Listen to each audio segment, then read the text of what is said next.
Greetings, gracefully ascending masters. Thank you for joining us today for Are You Listening?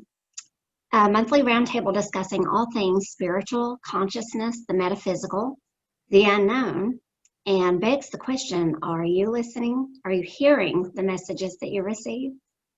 I'm Beth Soulfire, and with me is Susan Walter and Amber Celestial Angel.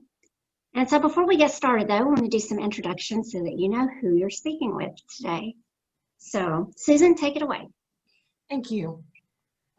Okay, I'm an intuitive visionary artist. After near-death experiences as a child, I was given the ability to see into the angelic realms, allowing me to see the angels in their pure light form.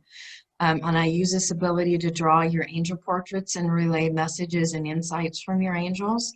I am also the author and artist of the Solfeggio Mandala activation guides and meditation decks. And these assist us in realigning with our original blueprint, as these were the frequencies used to sing our universe into existence. And I also create healing art with a conscious heart from the visions during my meditation and during dream state.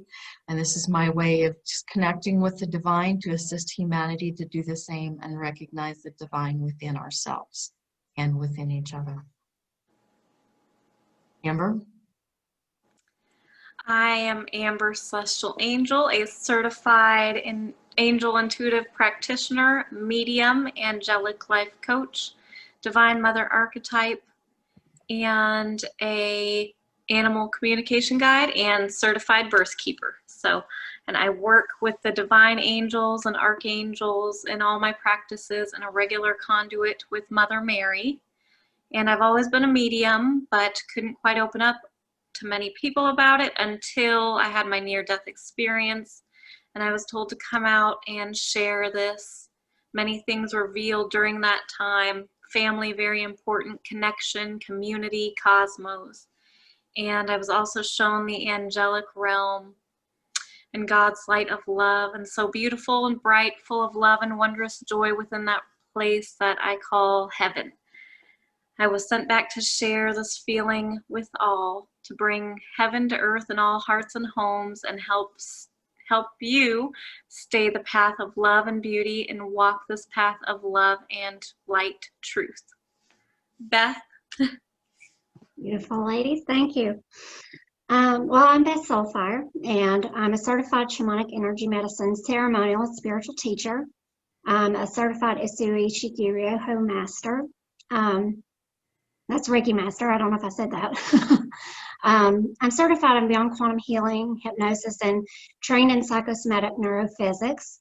And I also certified in astrology. So astrology is something I've kind of studied my whole life and have made it my purpose this year to really take the deep dive and take a mastery course in that. And I'm an ordained interfaith minister and a holistic life guide. And I've been in the holistic medicine sector for 22 years now. And I'm a keeper of ancient and cosmic wisdom, trained by the inherent wisdom of the spirits of my own Appalachian folk medicine roots. And after severe and sudden illness and near-death experience in 2013, it left me in a coma for 5 days and on life support for 2 weeks, and a disability that I've spent years recovering from. And I'm forever linked because of that near-death experience with what I refer to as the filaments of oneness. And I refer to this oneness also as like the cosmic consciousness of great mystery. And recently, I'm happy to announce, I wanted to mention that I'm the founder of Soulfire Multiversity, which is a school of ancient wisdom and energy medicine mastery. And you subscribe to me at Beth Soulfire Alchemy on YouTube, and you can find all my social media and website links there. So we welcome you today to our podcast, and we have had a couple months off, and that would be because of me. I've had couple things going on in my life with my mother having some surgery, and myself, I had a procedure I had to undergo too. So thank you, ladies, so much for your patience with me and us getting back finally to doing this wonderful podcast, because I know this information is really needed. But the thing I wanted to say about us is that of all the things that bring the three of us together, we all met through a roundtable on near-death experience that Laura Eisenhower did with us earlier this year. And you can find the link to that in the description below. And we decided to team up and bring you this monthly roundtable entitled, Are You Listening? So today we're going to start our conversation on the topic of how we're listening to the messages that we are receiving around the dark night of the soul, and how we can tune into our own inner wisdom and be able to discover not only what is a dark night of the soul, right? Because that's a question you might be asking. Well, how would I even know if I'm going through one? And if I am, how can I get through it? And so we figured that would be a really good topic of discussion. And so we will just take that away. So Susan was the one actually that decided this topic would be she was the one that made the suggestion. And Amber and I were totally on board because this is something we've really touched on before. We've talked about shadow work and things like that. But so I'm just going to open that up for you, Susan, if you want to give it a go, and we'll start talking about this very deep topic of the dark night of the soul. Yeah, it's, we all go through these major life changes where we've, partnership changes, job changes, moving across the country to different states, all those can trigger a dark night of the soul, as with what we're going through on a global basis right now with this pandemic.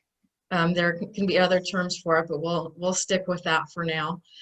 But it just brings up all these issues, and it kind of just brings all of our issues right here. So we've got to look at them and deal with them. And it's just it really, for me, the main thing it is because we're not listening to the messages that we're receiving. And we're not going with the flow of what the universe is wanting to create and manifest for us. And I just think we have an opportunity right now with what we're going through globally to create the world that we truly want, not just the one where we're getting by. Because really, the Creator's whole plan for us to come and for even our own plans to experience in this lifetime, it's not about paying the mortgage or paying the rent. It's finding a way to find out who you truly are, and for us to connect with each other on deeper levels. And I think we need to, let go of our fears and start going with the flow. I couldn't have said that better. Amber, do you want to interject anything? I agree with everything you said. I've always thought of as well the dark night of the soul, those really tough events, or usually they turn into events, but like really tough times. You really have to look deep in yourself and at everything around, but more so like yourself, really get in the scary parts of yourself, the bad parts, and go through those emotions and like feel okay, go through the guilt, go through the shame, go through just everything that has been hard. And there are like different stages of it. I feel also like different things that can bring that on, like ours, a big one for us was the near-death experience. I mean, I think we all can agree that was huge. But like you said, it can be other things, a move, relationship, these different things. I know one of mine was while I was pregnant as well, and maybe we can go into some of our certain ones that really shook us, because it's like they shake you to the core. That's really, I feel, when maybe not everybody has had it the same, like a real push, but I know we all have. And usually that's what it takes to get to the next step, right? To get to that higher and higher vibration each time is something like that until finally, you're up there and you just take what you get, take all these things that come, but you're able to deal with everything so much easier. And being able to walk through and, finding that path through that darkness within yourself, that's the accomplishment. Yeah. And I think too, it's hard, especially with what's going on right now. I think people, maybe, you know what, and we're not, it's not to say that you go through one dark night of the soul and then you're all cured up and enlightened, right? Because we know, you know, this is something I refer to this a lot. I've called myself, referred to myself before as a spiritual doula, and I know you both relate to that, especially Amber, where you work with these energies of the birthing energies. You know, this is where you're going down into the cave, and you find yourself in just a dark place of having this, no longer really being able to identify with yourself as you once knew yourself, right? So it's like, if we think about the word ego, right? And I believe, and if you're reading the I Ching and you're studying like traditional Chinese medicine, that I translates, and this could be a Taoist thing as well, it translates to I. So I literally means ego. And we talk about this ego death, and a lot of people don't, they might not know what that is, right? Because they hear, well, what does that mean, ego death? Does that mean that I have a big head and I'm a narcissist and then suddenly I just decide, oh no, I'm humble? Well, that can be part of it, but that's not the whole truth of it. You know, just to kind of speak a little bit about what the dark night of the soul is, a little bit more just to expand. You know, Amber and Susan, you both were talking about just these big, huge changes and shifts that we have in life. And it could be anything from as small as a breakup with somebody that, you know, you've been in a relationship with for a few years, to spiritual depression, right? Because we can wake up one day and just realize, I don't really identify with the beliefs that I grew up with. It don't even have to be a spiritual belief, right? It can be any kind of core belief system that you just come to a sudden realization that, oh, this is not right. This is not true. I don't think that this feels like what I believe in anymore. And, you know, it can kind of lead in a way to sometimes an existential crisis where we kind of have that feeling of, I don't know who I am anymore, because we identify that I am. Think about it. If you say I am, like when we did our bios, I am. You ask somebody in Western society, what do you do for a living? Well, I'm an accountant. You know, I whatever that I am is. That's how Western society has conditioned us to identify ourselves, is by what we do for a living. Well, 2020 has taught quite a bit of people new things about that, right? I think so many people right now are having to re-identify everything about what they've traditionally believed, whether that be something political, whether that be something in their basic ideologies, their philosophy, their religion, their spirituality, who it is that they think they are, who their family is, right? If they've gone through a big divorce, or maybe it's headed that way, or a child has left home and they're worried out of their mind because, you know, look what kind of has been going on in the country. Yeah, I mean, so there's a lot of reasons that you might go through this dark night of the soul. And there can be gradients of it, right? So there are big, huge ones, like you said, Amber, the ones we went through with this near-death experience and having a severe illness and having to, you know, recover, and to, you know, just the ones that I was talking about a second ago. So, yeah, that's a great big bite just to talk about what that dark night of the soul even is. And most people watching this right now are going to be going, oh, okay, I'm in one right now, or I've been one, or I see what happened there, or gee, I might be headed towards one, right? So that's what we're here to do, is kind of help shed a little bit of light on what we've done in the past that help us, or how we might help our clients to get through and navigate this dark night of the soul, so that you do come out the other end, as Susan said. You know, and Amber mentioned on that higher octave, so that you have that choice where you've got a path to go down. And it might not just be choice A or choice B. It might be a whole conglomerate, you know, a whole octopus worth of, you know, paths and choices that you can make. But we all want to cast that line to reach our highest destiny. And if we're not constantly working to be on that highest destiny line for ourselves, we're not really doing anything good for the collective or for ourselves. So speaks to what you were saying about what kind of world we want to create, right? And we have to start right here with us and address the things that are going on inside of us. And like Amber mentioned, it's like we have to go to those places inside of ourselves that are really deep and ask. You can even, to speak shadow work a little bit, what is it that I don't like about myself? What is it I don't want to admit about myself, right? How is it that I can maybe be this way and I may be in denial about it, right? So that speaks more to the shadow work side, but that's still a part of a dark night of the soul, because that can be something that leads to it. So I rambled on a tangent there for a minute. I'm sorry. I think this is something we all three of us just, we could probably talk about this like nonstop for hours. But anyway. Yeah, 'cause, So, we all had the experience where, and realization at different times in our life with the near-death experience, and that reminded us very strongly that we're not on this journey alone. right. And so many people think they are. And Absolutely. that old, saying where, when, us, that meme, we've all seen it, where, all of a sudden there's two tracks in the sand, and then all of a sudden there's one. Yeah.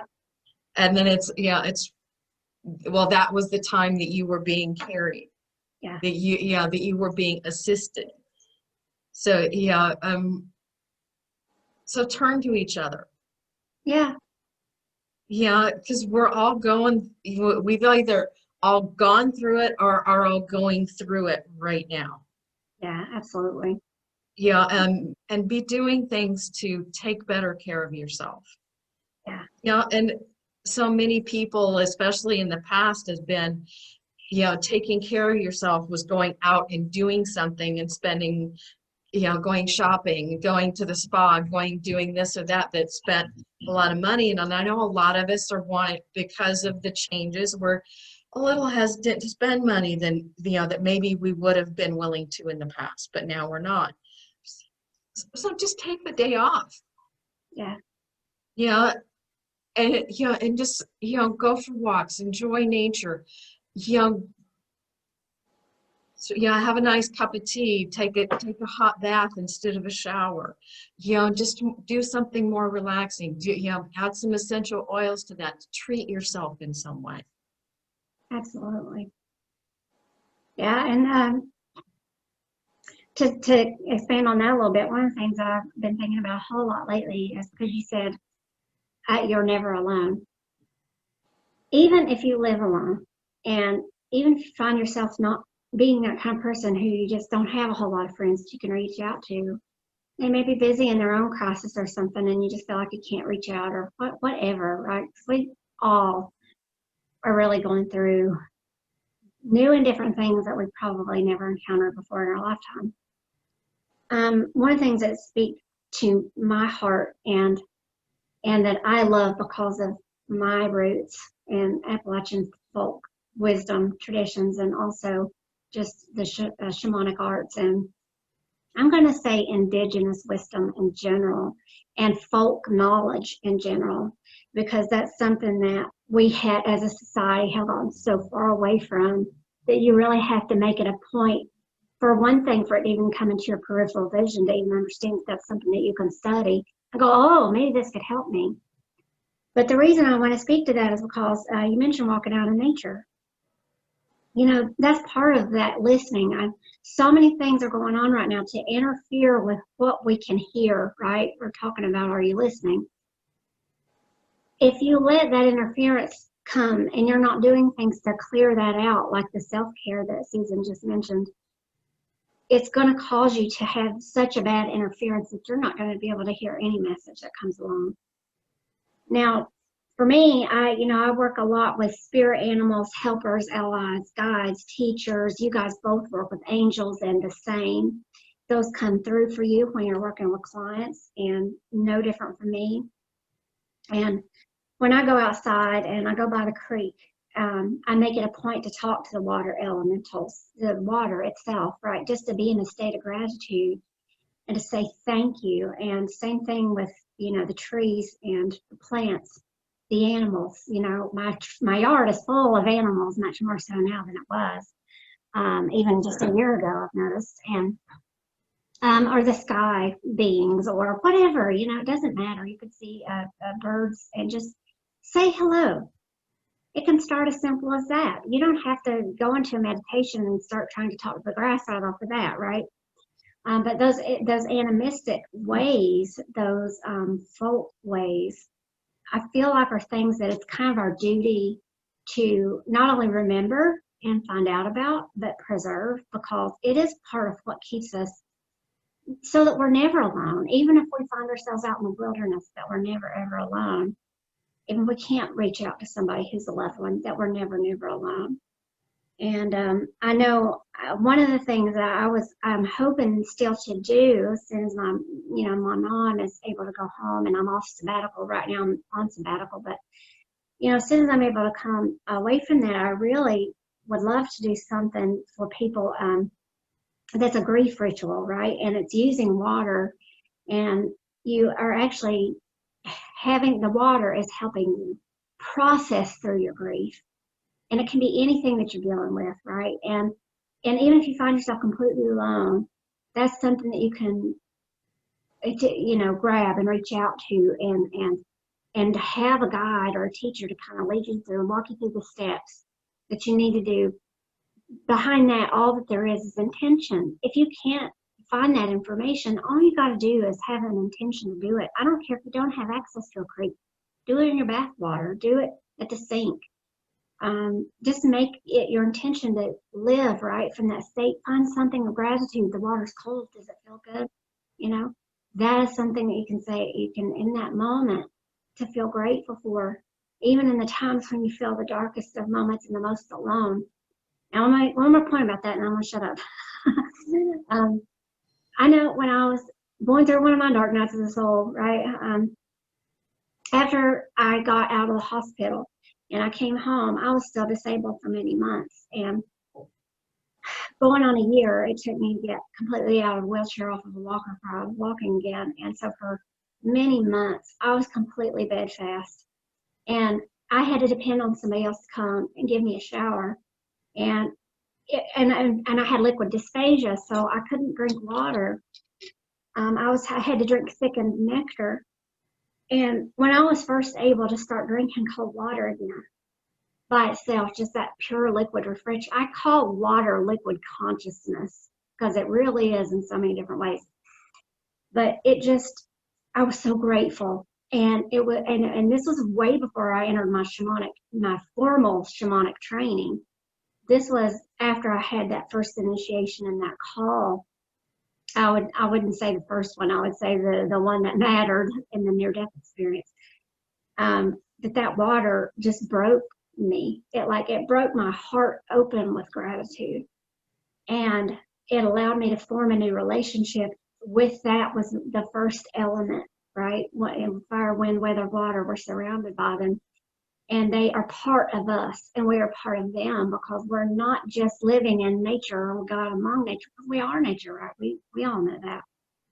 So I just wanted to stress that and tell you that little story, because it's like Susan says, even if you find yourself somebody who does feel alone for whatever reason, and you're hurting, reach out to those things that are around you and your natural habitat, right? Even if you just live in an apartment where you can't get to anything really supernatural, like out in the woods, there's supernatural is always available to you. And just finding that bit of gratitude, even if you can't walk and talk or drink or do anything for yourself, or it's not quite that bad, but you're still really, it feels bad to you. It feels just as bad to you to be that isolated in that dark, and that's why I call it the dark night of the soul. You feel like you're in darkness and alone.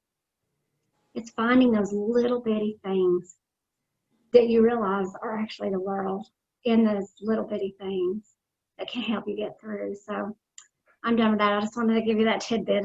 It reminded me when you said that we're never alone. So thank you for that.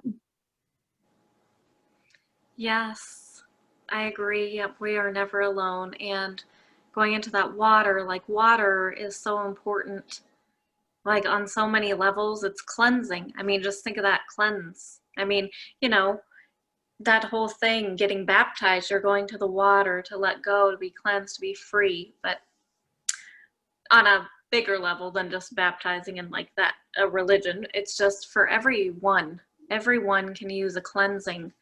And going into what you said with the help, like, I feel like that is so important. Like, I know so many people, I think we've been conditioned to, like, if you need help, you're weak.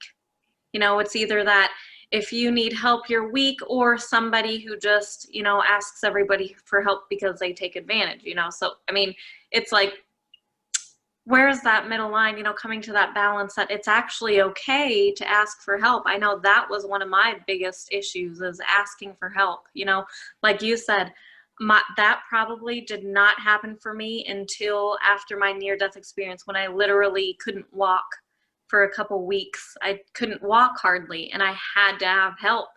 And I had to let go. I had to let go of like having things done the way I do them, you know, the dishes the way I do it, the house the way I do it, and let somebody else do it and do it their way, what they knew best. You know, that's really when I had to let go of a lot of that.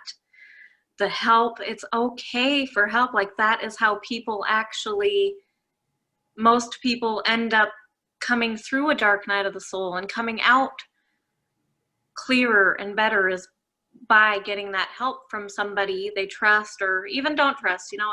I mean, you know, just somebody who can help anyway. That, Yeah, like a I mean, stranger. that is one of the most important things. That is, it is okay for help. It's okay to get some help. Also, though, you have to realize, you know, not dragging someone's energy at the same time, you know, because that can happen sometimes. We know, like, if somebody just takes too much energy, you're trying to help, and then they're just sucking it all. So it's just, you know, also having the respect. But I mean, help is all that it's a huge thing. I don't know if we want to go in. Do you guys want to tell any of our stories, a dark night of the soul story, like a big change that any of you have went through? Which one? Yeah, which one? Which one? I've got several, but go ahead, Susan, because, yeah. Oh, geez. You we know, can put together. some of the different ones I know, like, you know, the months leading up to, you know, ending a marriage, you know, for me was one of my biggest ones. Yeah, just realizing that this, you know, this really isn't going to move forward. And, you know, there was a grieving process before I was able to speak it. And I think, yeah, and I think that's very common. At the time I didn't, but now I do. Yeah, and there's also been, you know, when I've been laid off from a, you know, a job that, yeah, I actually really enjoy.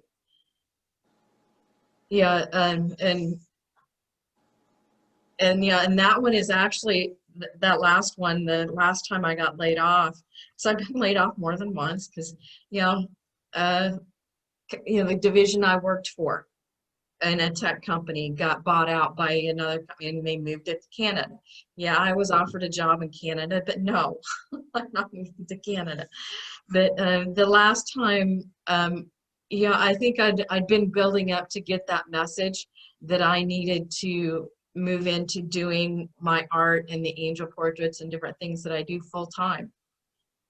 And that last time, you know, was, yeah, I think in a lot of ways was the hardest one, but it is the one that finally got me to listen, and step up and do what I'm truly meant to do, not just, you know, what I was doing to pay the bills and take care of my kids. And this for me, it is much more rewarding, much more fulfilling. And I think that's what that's part of what we need to create in this world, is finding, you know, something that we still contribute to the society that we live in. We can still contribute to our homes, but it's a way that really, you know, soothes the soul in a way that, you know, So, so we're still contributing, but we feel at peace with ourselves. Yeah, and some of us are going to have to go through some big enough changes that maybe we don't make as much money as we used to. But realizing also that we don't need the big house and the stuff and we can really find a lot more peace by having a little less, and maybe having more time for those relationships that really do mean something to us. Oh yeah, absolutely. Yeah, I guess that's like Susan said, which one? I've been through a divorce myself when I was really young. I lost my brother when I was 12. He died in a car accident. That was tough, being a young kid and not having anybody to help me to get through that. That one lasted for several years, and I kind of came out of it a little bit, but I didn't really have anything spiritual in my life at the time except for my church family that I depended on, I guess, and it was good. I mean, it worked for me, when I was growing up. So I'm grateful for that part of my life for sure, and the people that were part of my life back then. But I'd say probably one of the most recent ones that was just before I had my near-death experience and my illness that took me out. In 2009, I had a day spa that shut down, and it was pretty big. I mean, it wasn't huge, but it was like six treatment rooms, and it was my baby. I mean, I designed that place, every single room. I mean, I literally drew out the design for it and gave it to an architect. And it was, it was something I had in my 10-year plan, but not my 2-year plan. And because the guy that I was seeing at the time, he kind of ushered it in faster than maybe it should have gone. And he's also not with us anymore because years after we split up, he ended up taking his life too. We're not really sure what happened with him, but so that was kind of another one of those, that spun off. But with the spa, I mean, to me, it just felt like an energetic miscarriage because it just happened so suddenly that the economy went south in 2008. Everybody remembers that.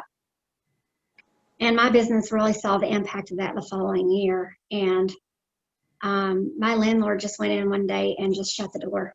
He just closed the doors down. And there's a bunch of stuff that happened I don't really want to go into with that, that I didn't even find out until years afterwards. But it was horrible. Like, that was something that just, it took me out of my life in a really big way. And if you can imagine just being out in the ocean swimming and having a great time, and suddenly you're just sucked under by a big current and you drown, well, that's what it felt like to me. I was completely lost. That whole I am, right, went away. Who I identified myself as at the time, and I really didn't go back to work right away. I couldn't really find work because of the economy situation that we were all in, and it was just a really hard time for me. And really, I had barely kind of started figuring my way out of that a little bit when I got sick. And in 2012, my health started really just going downhill. But that was not long after I found out about the guy that I was with when the day spa was built and stuff like that. I was in a relationship with him for about 4 or 5 years, and then it was right after that my health really started taking a turn for the worse. And it wasn't anything big, I mean, it was like, well, I mean, there were some big things. Like, I came down with a case of shingles and just like a bunch of weird things happening. I won't go into the great depths because we talked about that some in our near-death experience discussions that we've had. But yeah, and then that's when I found myself, waking up from a coma and going, hey, what happened to me? And I didn't know. But I think for me that was just like a collapsing time. And I look back over the last 12 years, and there was many things, right, that just kind of led from one dark night of the soul into another. And just when I felt myself coming back up, something else would happen again to pull me back under. So in many ways, I feel like I've had to just fight tooth and nail to get to where I am now. And, I think that's probably true for a lot of people, especially this year in 2020 with all the things that we're dealing with right now. The only way I really had to get through it was just learning to lean on the resources that I did have at the time. Because I knew energy healing modalities, like I've been doing Reiki since before it was cool, back in the early 2000s. And I did a lot of that stuff for myself even before I got sick. And I had spiritual practices before I got sick, but it was nothing like after I had my near-death experience. That really changed everything for me. It just widened my perspective to like infinity, right? So that's just sort of how that one is. But so, yeah, I mean, I wish I had had those tools back then. I wish I had had those tools. And I think that's why we feel compelled to do what we do for a living, because it's painful for us to stand by and watch somebody else suffer when we know that there are these beautiful tools that they can take and go, by the way, here, you can do this. Here, you can do that. Try this one out for size, And it would have really been helpful to me, I know, during those times in my life, to have had people or resources that I could hear and listen to that gave me some of this beautiful magic, for lack of a better term. That lamp, right, on the pathway, that lamp in the cave even, or to come and sit with you in the dark and help you go through that birthing process. So, yeah, that's a couple of mine. As several as the days of our lives. But go ahead. Yes. I feel like my childhood was just pretty much dark, most of it, so. Yep, I can identify. Yeah.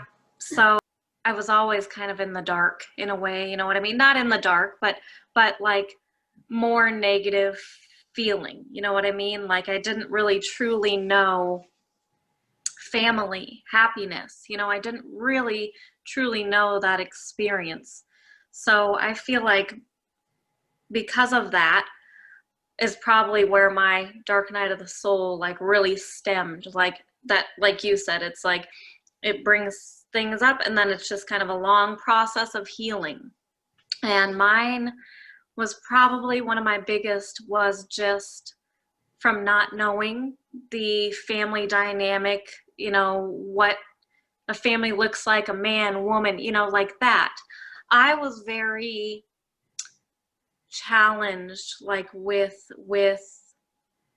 relationships, right? So I didn't really have a dad or a mom. I mean, she was not a very good mom. So, but my dad was never really around. So I carried this kind of abandonment issues, this kind of codependency, yet like you said, ultra independence. There was that post too. I was like, that's so true. Because I kind of had both. I was like, I really always wanted to be in a relationship. I was always with someone. And I was very, I've always been loyal, a good, where I don't do anything to hurt somebody. You know what I mean? So, but I always needed somebody there. Yet I also, even when I was being hurt, because pretty much all of my relationships, I come in to help, right? Because I was kind of this, beacon always, but I chose people who needed help for the longest time. That was well, I don't know if I chose them or they just came, but and so I would just repeatedly get hurt. And it's growing up with that, I feel like that is kind of what molded that in a way, is, thinking, oh, that's okay. That's okay. They don't mean to hurt me. With my first, I wasn't in an abusive relationship. I mean, I was pregnant and got pushed into a table, 9 months pregnant, could have lost my baby. And, that's where we say, if you don't get the message, you got to get the message eventually. But that was a wake-up call. I mean, that was probably my first wake-up call. And it wasn't even that time. And that's what, you know, I look back on, and this is what I like to stress to people too. You know, no matter what, any time is a good time to change it, to wake up, to like say, okay, enough is enough. Because, and then later on, after you've done your healing, or while you do your healing, it's not being so ashamed, you know, taking that shame away.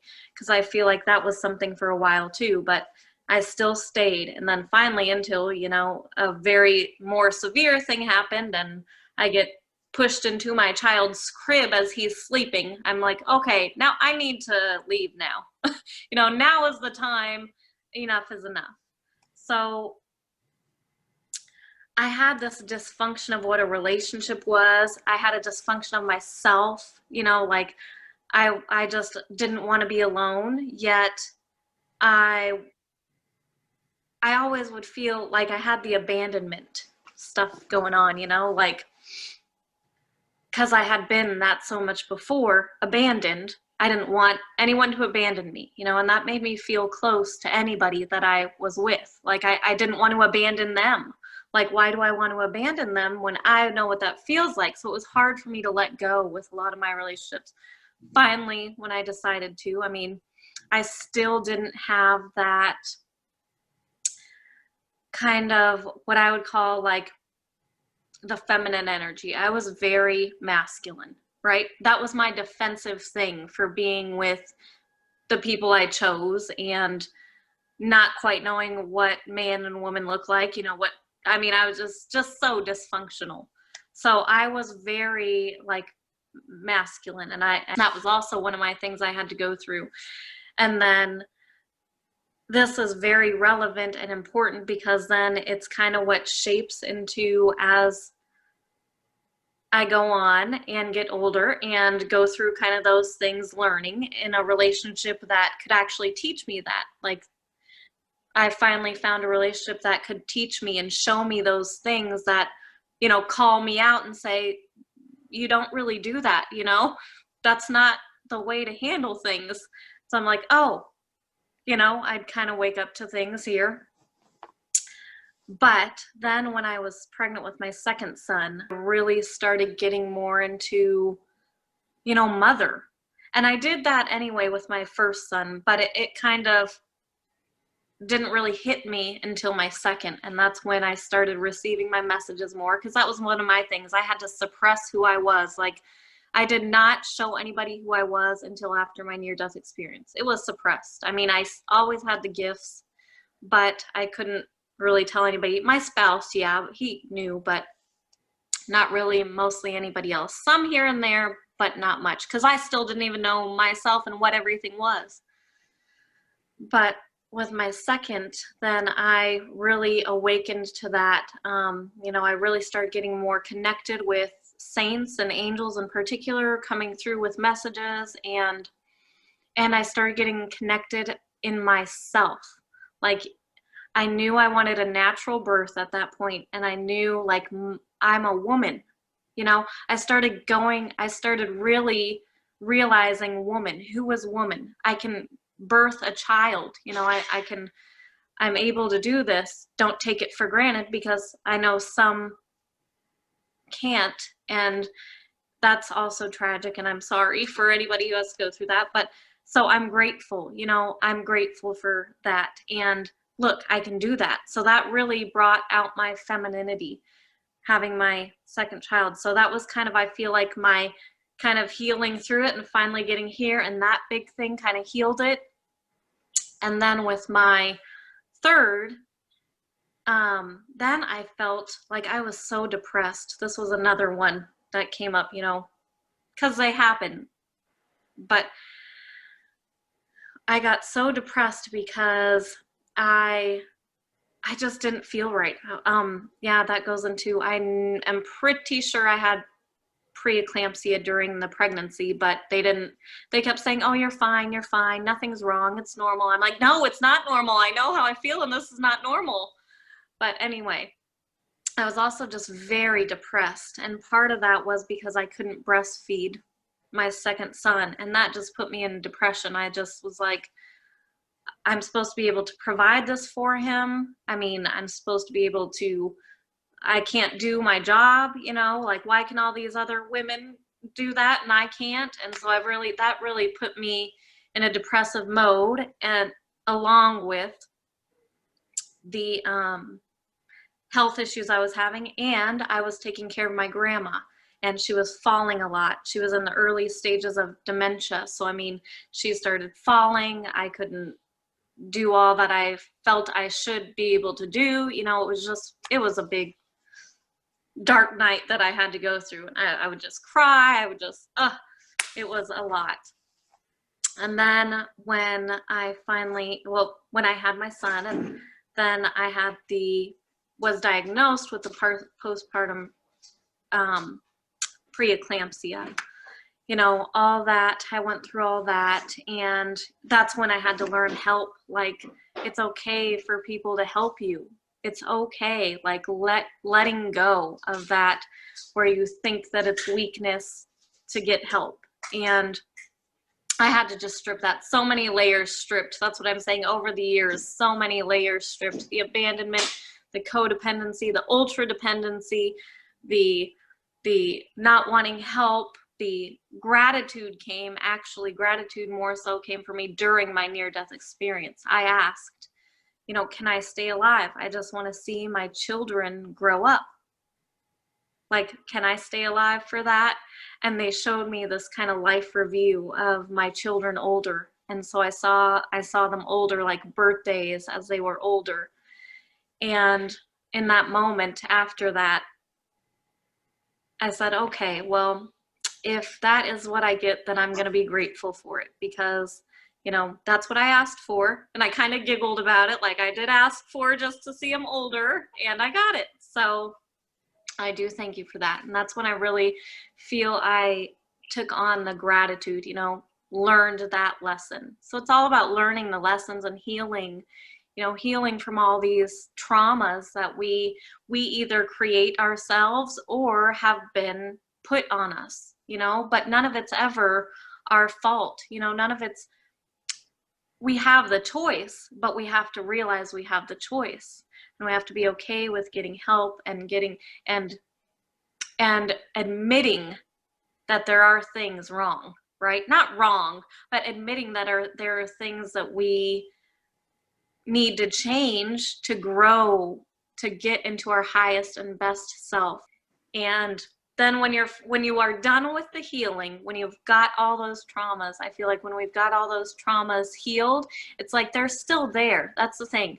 You know, there was an analogy the other day of, I was just talking to somebody about this, that you have a wound, you know, but if you keep your wounds open there and bleeding, they're bleeding on yourself, but they're bleeding on others too.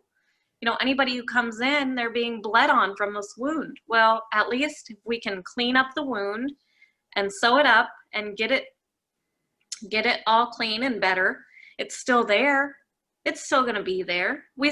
I still sometimes have confidence issues is one of my biggest things, because I was shunned as a child for exactly what I do, which is this. You know, I'd have dreams, I would have visions, I would tell somebody, my mom would say, no, you're not, you're lying. You know, we lived in a like a home that was a Christian home. And so we all had to be very good and proper. You know, we had to be on our best behavior. And I would tell some people and they would ask me about it. So there were some who were interested, and then she would say, you're just trying to get attention. You know, so there's so many things that's something that carries on. Like, sometimes I have to go back and ground myself and say, okay, it's okay, because that's a healed wound, but it's still there, right? There was still the cut. So things can still come up here and there. So that's the thing too. When you're healed, you are healed. Yeah, your wounds are cleaned and better. You're not bleeding all over, but it's still there and it's still present. So we have to come back and ground. And that's why when you're healed, when you've done the work, the shadow work, gone through your dark night of the soul, when those things come up, it's just much easier to get back to the place of, you know what, it's okay. nurture yourself however we need to get through it. Come back from a place of love instead of fear. And so I feel like that's what really the whole healing and going through all that is really about, coming back to the center and balanced and loving place in the end, instead of out of fear and hurt and blame and shame. And that stuff just lets go. So yep, your ego, that's the ego death, right? And it's just, you're not coming from a place of poor me or, victim, and like you're more coming from a place of I've got to take my time and it's okay. Give myself that time, give this person this time that they may need, because we all go through it. And that's actually how, what my Motherly Love podcast is even about, bringing moms on who've been through all different walks of life to show, we're all capable, and we all are. But I mean, I just have my video cast for moms in particular to show other moms, anybody, we're all here to be our highest and best version of ourselves and learn our lessons and go through it. So that's my big rant. I hear it echoes and everything that we talk about. And talking about these things that happen to us and these shifts in life, these major things that just throw us for a loop. And in our line of work, I'll say, and in my line of work, this always goes back to a point of self-worth.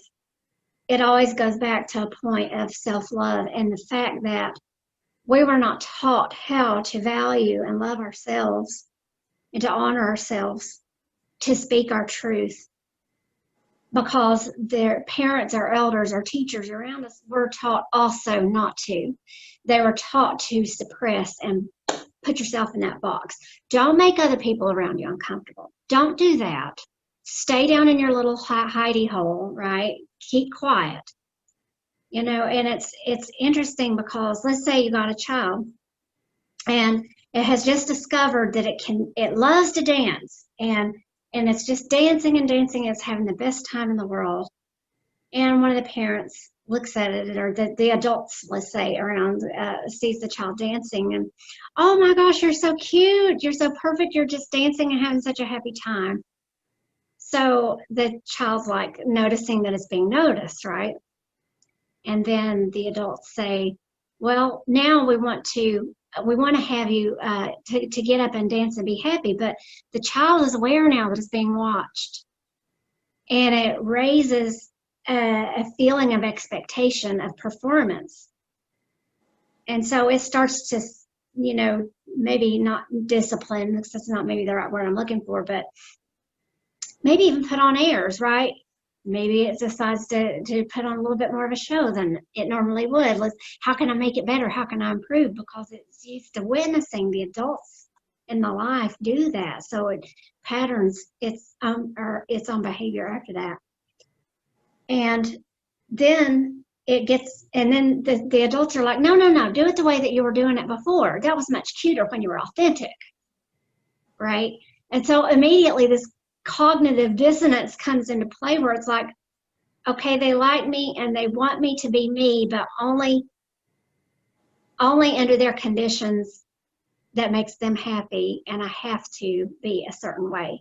And so that whole idea, to me, it just feels like that there's so many ways in which our own creative self-expression, from the time we are like 0 to 5, right? And many times this happens even in the womb. We have a wound or trauma that occurs to us, energetically even. And it can be that first time that it gets bottled up. So, you're expressing yourself, however that is, through joy, laughter, innocent playfulness, curiosity, whatever that might be, or expressing your gifts, right? Because we might have seen or heard or felt or talked to spirits, right? And the minute we told the adults around us about that, they don't understand that, and they're afraid of that. So they're going to instill that fear within us so that we don't talk about it because it makes them uncomfortable. So that automatically deducts from and takes away our own self-worth, our own ability to love ourselves. And, really, when you're doing this kind of work, it's hard work. It's not easy. But when you make the choice to do the hard work, it is so worth it, because who you believe you are, and what you believe you deserve really is what sends you on the life path that you're going to be on. And if you believe that, if your belief of who you are is based on what somebody else wanted you to be, that's not you authentically. And if what you believe you deserve is based on what somebody else taught you that you deserved, or made you feel like you deserved or didn't deserve, as the case may be so often, you're going to go throughout your life having that programming still installed. And we're running on a false programming, right? And it's not us authentically, and it's not what we truly believe. And we're taking in everything that's been spoon-fed to us. We take in everything that we're told that we should believe, and we don't take a moment to let it sit with us and feel like what rings true to us, what feels right to us, to go out and do our own research, right? There's something called the walkabout, where you leave the tribe and you're booted out. In some places you're just kicked out. It's like you reach a certain age and it's like, no, you go make it on your own. When you've made it on your own, you come back, if you're alive, right? So it's like, and people have to go out and they have to find out what their strengths are. They find out real quick what their weaknesses are, and they find out what's true for them and how to relate to every part of the world, and know whether or not something or someone means them well. There's a word for that. I think it's the Salagi language. It's called Shante Ishta. I see with my heart. Our hearts actually have an eye, if you will. So we have to hone that ability to be able to take all of the information that comes from without us and to pull it through that heart eye and to really feel how it sits with us. If it has a resonant frequency of love and joy and peace and happiness and tranquility, and like Susan said, and Amber says, what is your bringing heaven to earth, right? That's what you talk about. And so that's what we're doing. And then I was talking to a really good friend of mine, Deborah McDermott, and she and I are in partnership with Sacred Life Academy and a couple other projects we're working on together. She said to me, do you ever think about the fact that maybe 5D isn't something that we're headed for? Maybe 3D is something that we actually bring here. I'm like, that's been my experience. I mean, I don't know that it's about that something, the fifth dimension or any other dimensional reality is just going to happen to us so much as that we bring it into being through us, right? We bring that energy through us. If it's true that everything that we see when we open our eyes is a mirror reflection of what is actually in existence within us, then we have to, that's where this mirror and this shadow work and the dark night of the soul is so important, that you are getting help and that you are finding that help no matter where it is, right? That you're finding assistance no matter where you're finding that from, through a spirit guide, through deeply well, deeply wise ancestors, or friends and neighbors, maybe even a stranger that you stock up a conversation with. There's always going to be those little angels that are there that cross our paths during our darkest time. And I know that all three of us know that that has happened to us every time. And if we hadn't been able to witness it, to observe it, to realize it and go, oh my gosh, there's help for me here. I'm not alone. If we hadn't reached onto that one thing or grabbed onto that one thing that came along, we might not be where we are right now, right? We might have made a decision to go down that darker road and never heal from these wounds. And certainly that is the easier path. It's much easier to just blame everybody else, to blame our parents, our elders, our teachers, and anybody else, society, government. We can blame a lot of things and a lot of people, events and circumstances for who we are, right? And how we respond to life. But I feel like that's something that we can make a conscious decision to say, hey, the way that I've been doing this so far is not working. It's not working because I keep finding myself in the same place over and over again, or worse. How can I do this better? What can I do that's better? How can I respond better?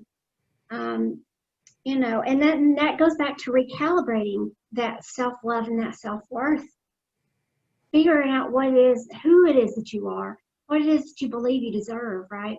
So I just wanted to kind of mention those things because for me, it always seems to kind of harken back to our childhood trauma, right? So many times. And those childhood traumas, if they haven't been healed, they always get reopened and re-triggered in a really big way when things that have happened to us this year happen.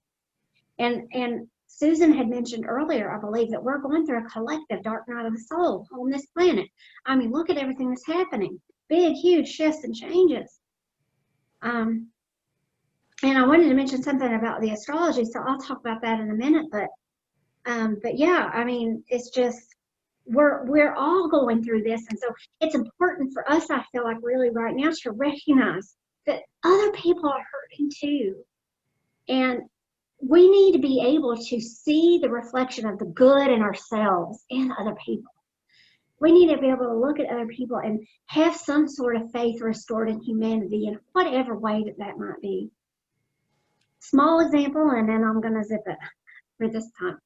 We had a fellow was walking by the yard down the road today, and Brent said that he was out of a job, and that well, actually, wasn't that he was out of a job, but he was out of work right now, but he was waiting on some disability to come through, that he was a veteran of, like, I don't even remember, like, all the around the particulars of the story, but he was getting his disability from having damage from Agent Orange, I guess in Vietnam. The guy was in his 70s.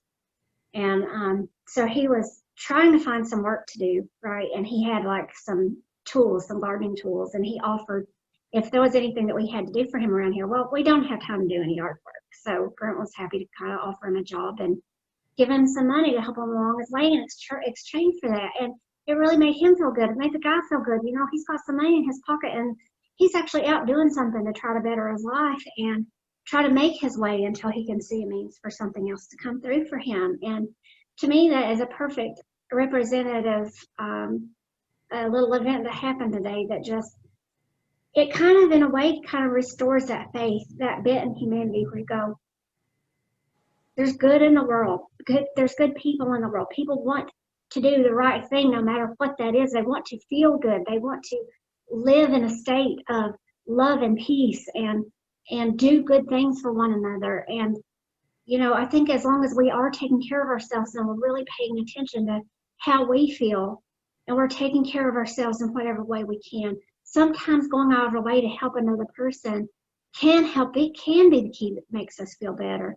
That's what we do as we are on this journey in life, to find whatever it is our greatest mission, fulfill our life purpose is, right? That's the human being's goal, generally speaking, for most of us. And we're not happy until we find that bliss.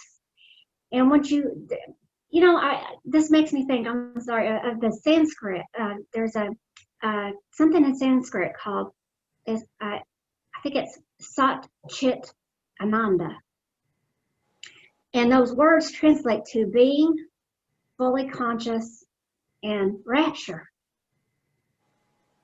And so if you think, well, okay, in my state of being, I'm trying to find my way to being fully conscious and then being raptured, which would be maybe considered enlightenment or whatever, you know, whatever your definition of that a higher vibrational state is. You know, you got to find your way to get to the bliss. What if you can reach the rapture first and then work your way back? I mean, are there really any rules? So whatever it is, whatever little nugget that you can find that makes you happy or brings you any kind of peace, I don't care what the vibrational quality is, as long as it's something higher than what you're feeling now, even if it's sheer boredom is bound to be better than anxiety, right? It's a step up. So, you know, I don't care if you find a stack of playing cards and you start playing solitaire. It reminds you of a time in your life when you're playing a game with your friends, and whatever can bring back or trigger a good feeling memory for you. You know, that's a gateway to bliss, right? So, yeah. it's okay to do, as we go through this dark night of the soul, to go through a grieving process. Yeah, it is okay to spend some time being upset and angry. Allow those feelings to come through and allow yourself the time to process that. But when it gets down to it, it's not necessarily what happens to us in this lifetime, it's how we handle it. So it's, at some point you've got to, reach out for help, do whatever you need to do to process this so that you can, and figure out who you truly are and what you truly want at this time and what you truly have to offer. Because we all have something amazing within inside of each one of us. And we don't deserve this change because we did this and we did that and we did, it's because we all have that piece of God or Creator within us. Yeah, you are. That's why you deserve it, because you are. Just because you are. And and it's up to you to reflect that bright piece of, the Creator that's within you, to share that with the world. Yeah. Yes. Beautiful. Yep. So, I'm real curious about the astrology piece of what's going on, because we do have, I know, I've heard enough to know we have a lot going on right now, and a lot coming up even through the end of the year. Oh my gosh. Okay. So I don't understand it all. You know me, so I'm going to try to keep it short as I can because there's a lot to say. You can find, I cover a lot of the moon astrology on my channel if you guys are interested. And you can find this information. There are lots of good astrologers out there. But one of the things I wanted to talk about specifically, because we're talking about the dark night of the soul, is that everybody traditionally is really fearful of Mercury retrograde. And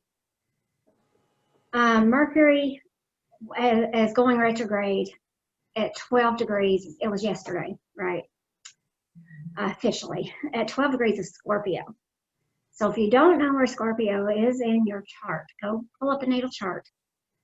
You can just Google that, put in the search, just type in free natal chart report. And it pretty much, there's several websites that'll come up. And just put in your birth information and find out where Scorpio is, which house it is. And that'll tell you a little bit about where this energy is coming up for you specifically, but I always consider retrograde as a good time. Right now we've got Aries in its home sign of Mars in retrograde. In Aries, Chiron, which is the wounded healer, it's an asteroid, is in Aries right now. So what that essentially means is it's asking us, it's really reopening a little bit of these wounds, kind of like when Amber was alluding to the wounds, right? Well, even the ones that you think, oh, I've worked on this, I've got it, right? I'm healed from this one. But Chiron will always be the one to come around and go, oh, you forgot this little bit. There's a corner down here you didn't quite get, or whatever. And there's new layers to that. So that energy is asking us to slow down and take our time. That's what retrogrades do. And I consider, especially right now, because Jupiter already stationed direct, it's starting to move forward again. And that has ushered in a little bit more forward movement. But now we've got Mercury going retrograde in Scorpio, and that's going to happen. It stations direct on November 3rd, but the retrograde itself doesn't end until November 20th. So you might want to make a note about that. But during this time, because it's in Scorpio, Scorpio would be a sign that I would consider a ruler of the dark night of the soul. Scorpio is a very, very, very deep place where I really feel like this is a good energy. And Susan, you mentioned it's fine to honor your anger and your fear. And you have to. That's part of this process. Because if you get into a denial of it, right, and you just say, no, I don't feel that, and you try to just deny it, it's going to just get bigger and bigger and bigger. The whole point of the light of conscious awareness, right, is to shine that light on what is unknown, right, or what we're in denial of. And it's fine to honor you must honor those fears. And Scorpio, this retrograde Mercury Scorpio energy is letting us do just that. It's letting us honor those fears, honor those pain points, honor the anger that we feel, and maybe the injustice whatever injustice we feel like is going on. And but also, because it's such a deep sign, it's a deep water, right? It's a water sign. It's really allowing us time to go backwards, right? The planet itself doesn't actually go backwards. It just appears to when something is in retrograde. So it allows us, if we choose to take it, the energy is there in abundance right now for us to take advantage of it. And when we know about it, that knowledge is power. To be consciously aware of going, okay, how can I honor my fears, honor my anger, honor whatever issues that are so big to me, but not let it drown me?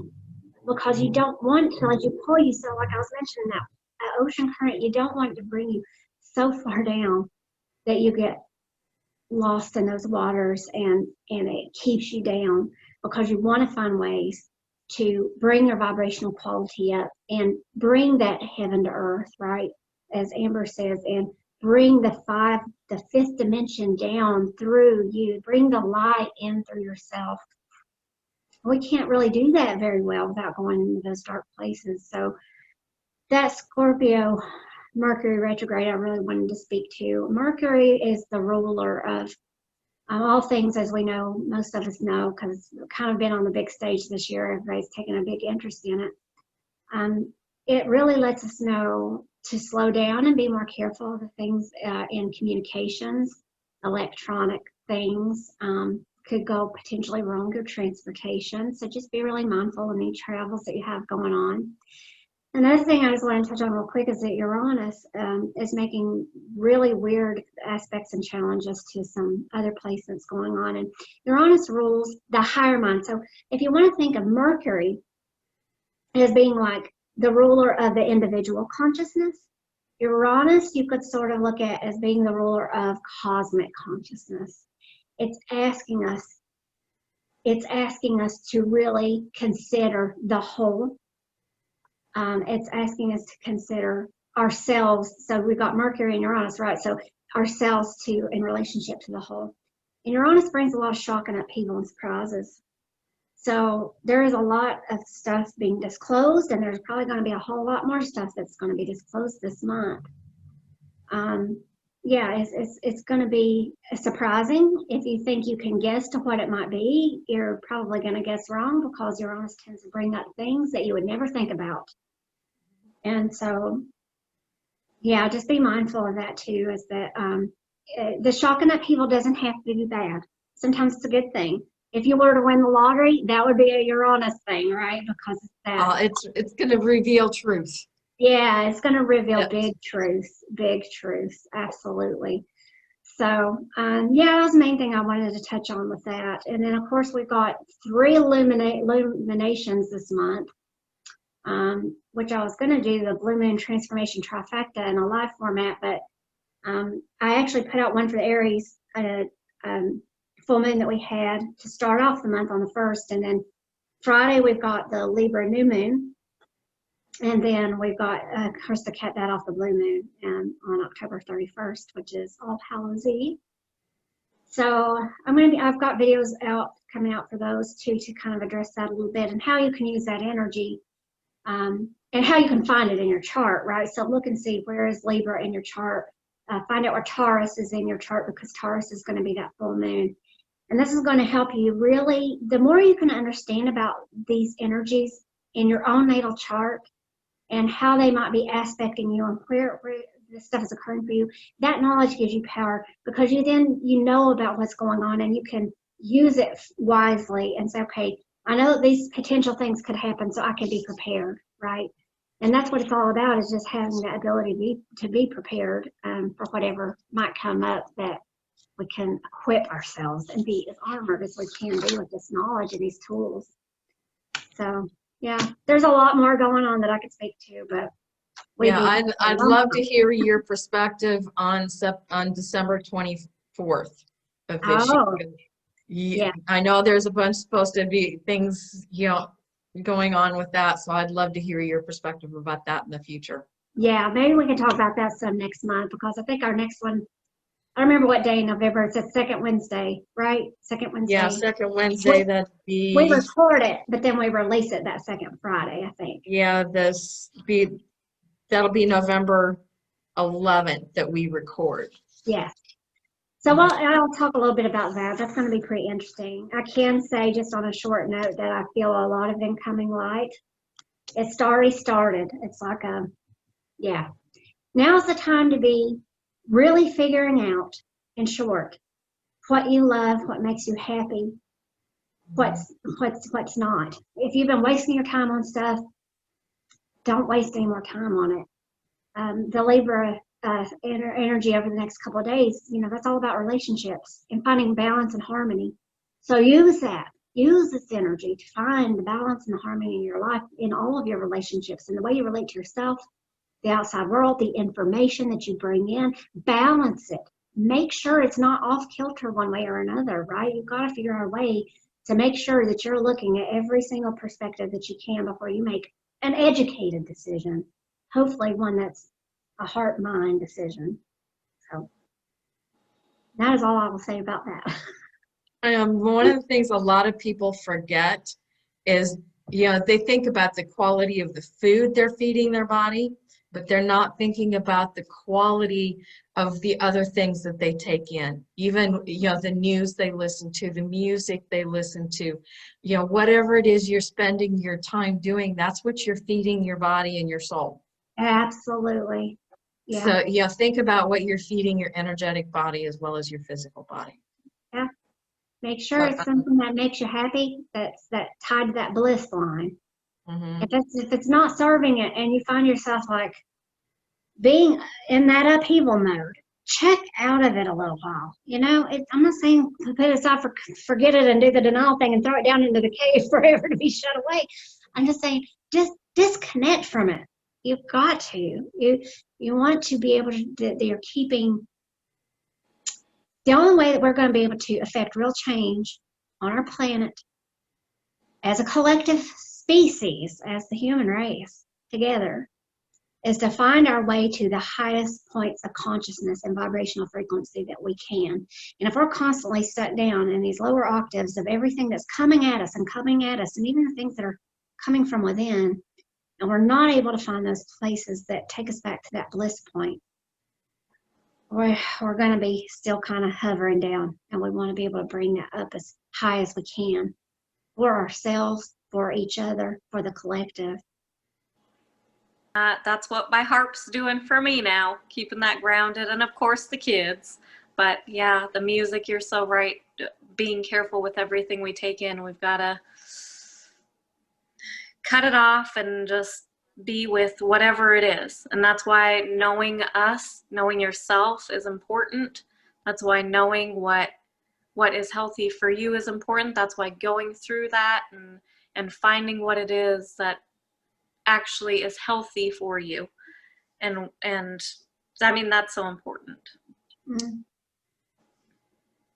So I guess for the end, yep, I feel like just one of our biggest things is, vulnerability, connecting with each other, that help, and of course all of our angels, guides, spirit guides, past loved ones, all those here to help us, and of course the holiest of holy, our great creator.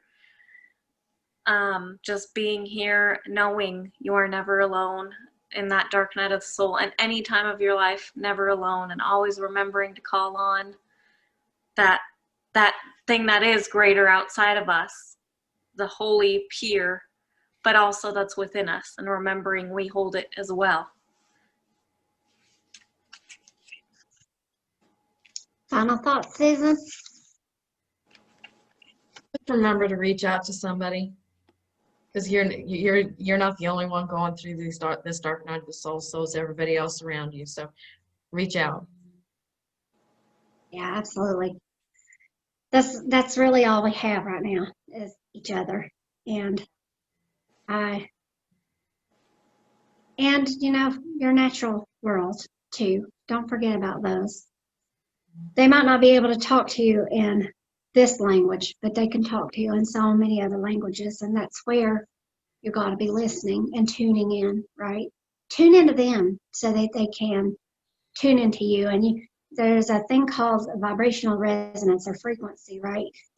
Research metronome. Find out what those things do. If you put more than one in a room together, they finally sync up together after a certain point in time. And that's no different no matter what environment you're in. I don't care if it's positive or negative. It goes back to what Susan was saying about what you're feeding yourself. That goes for every single thing that you have in your environment, that you hear, that you see, that you taste, that you smell, that you are experiencing, that you're hearing, right? So make sure that those things are staying attached to that cord, those filaments of bliss. That certainly helps you get through the hard times, right?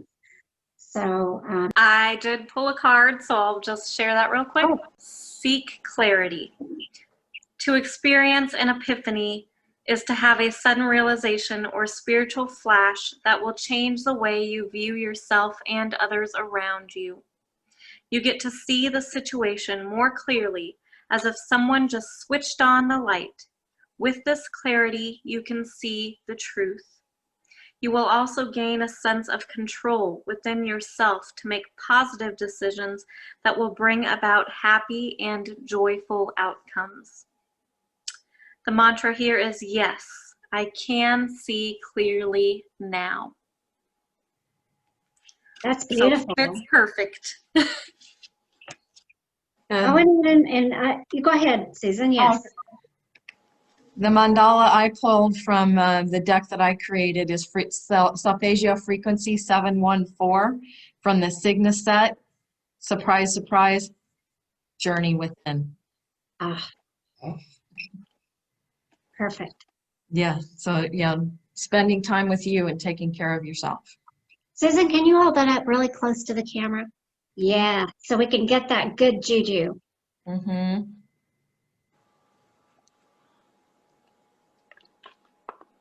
And what is referred to as that swastika is in the middle.